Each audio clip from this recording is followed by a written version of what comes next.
Hi, we are talking about a situation that I will facetiously call the seller being in limbo after the earnest money goes hard, but before the deal closes.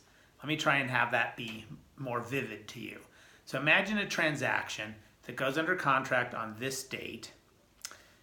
It's supposed to close on this date. Time for you is moving that way. It's supposed to close on this date. All the contingencies, all the buyer's contingencies expire by this date, what I will call the go hard date. So, for example, the inspection objection has passed before then. Appraisal issues are supposed to be resolved by then. Loan termination has been resolved by then. There are no longer any buyer contingencies involved in the transaction. The buyer's earnest money has gone hard. See separate video about the mushiness of the buyer's earnest money going hard. That's why I use the air quotes. But the buyer's earnest money has gone hard by this go hard date, but the transaction still has yet to close. The difference between this day and this day is the limbo period. So what happens when you are the seller or you are the listing broker and all the contingencies, all the buyer contingencies have expired? You call up, you email the offering broker, you email the buyer, you say, okay, well, did you get your loan approved? And the response is, no, we did not, but we are still optimistic that it will happen, which is why we're hanging out in this deal.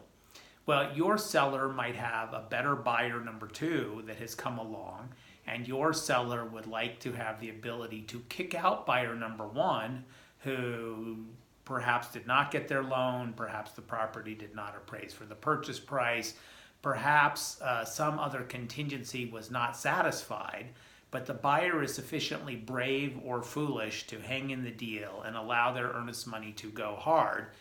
That's not good enough for your seller. Your seller doesn't want the buyer's earnest money. Your seller wants to kick out that buyer from the transaction and move on to a better buyer.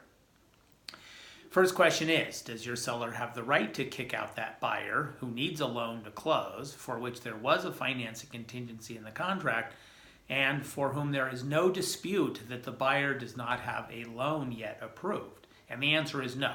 Your seller does not have kick-out rights in those situations. So, aware of that, what are the solutions to that situation?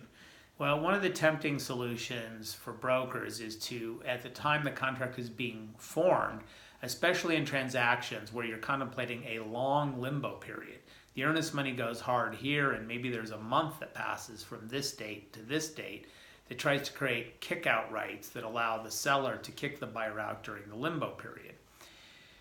The problem with writing clauses like that is that they need to be based on some kind of mushy, subjective kind of standard.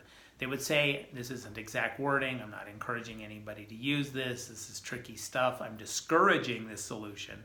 But it's tempting to write a clause that says, unless the buyer has a really solid loan commitment by the go hard date, the seller can kick out the buyer. Well, that invites arguments about what a really solid loan commitment means in a lot of situations. I'm not keen on that kind of solution. There are other solutions, though. The two other simpler solutions that I encourage you to keep in mind is, one of them is shortening the limbo period, not by extending the go hard date, but by making the closing date earlier so that your seller is not subject to this limbo risk for a very long period of time.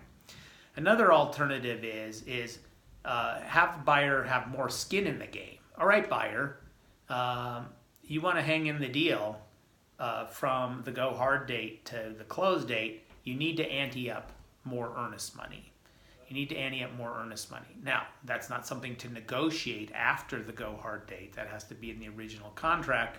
You know, a provision that would functionally, this isn't exact wording, but functionally say that once the buyer gets past their last out, past their last objection, their last termination deadline, that in order to keep the contract alive, the buyer has to tender another $10,000, $20,000 in earnest money by such and such a date. Keep those options in mind as you are managing the seller limbo period. And remember, We live in a complex world. Be careful out there.